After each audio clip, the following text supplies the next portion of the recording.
Spadne ti sánka.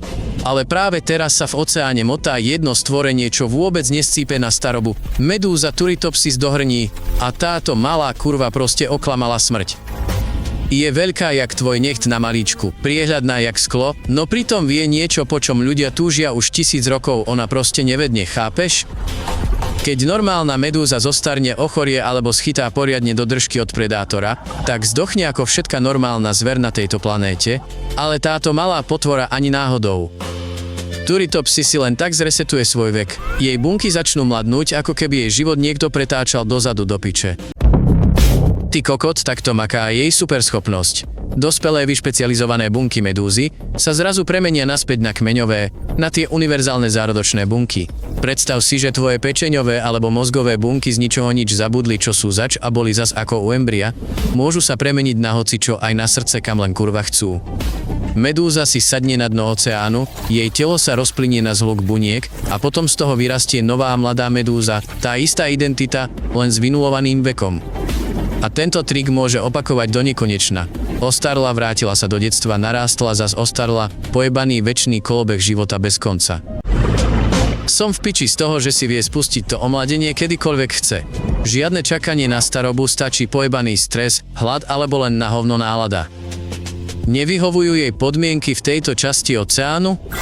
To má v piči, vráti sa do detstva a pláva si nájsť lepšie miesto, jak keby si v hre uložil a išiel level odznova, keď si to posral.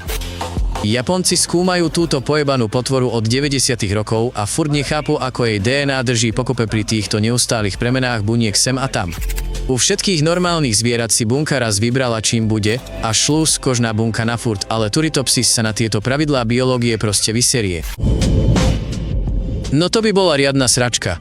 Keby sa tieto medúzy množili nekontrolovane, už by celú zem zaplavili triliónmi ich nesmrteľných kópií. Lenže je tu jeden háčik. Nesmrteľnosť ťa neochráni pred tým, keď ťa proste zožerú a ryby, korytnačky či kraby si na nich pochutnávajú, aké by to boli lentilky.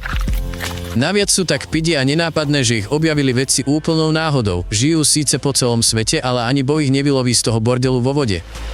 Teraz ich je stále viac kvôli otepľovaniu oceánov a sračkám, čo sú vo vode. To, čo zabije iné zvieratá, pre tú nesmrteľnú medúzu je len výhovorka, aby bola ešte lepšia. Ani my už nezakapeme. Vedci práve teraz kurva dešifrujú gény tejto medúzy, aby naučili ľudské bunky presne ten istý omladzovací trik. Len sa skurvene zamyslí, máš 90, si chodiaca troska, spustíš proces a o rok sa prebudíš ako 20-ročný. To nie je žiadna pičovina, ale reálny cieľ dnešnej vedy. Je tu ale jeden pojebaný problém. Aj keby sme sa naučili omladiť, nezruší to preľudnenie, rakovinu, infekcie, ani to, že ťa môže zraziť auto alebo ťa niekto odjebať. Zatiaľ čo táto malá priesvitná kurva pokojne pláva si v oceáne a smeje sa nám do ksichtu, my sa snažíme ukradnúť jej jebnutú technológiu večnej mladosti. Odoberaj kanál a znova si z toho poserieš gate.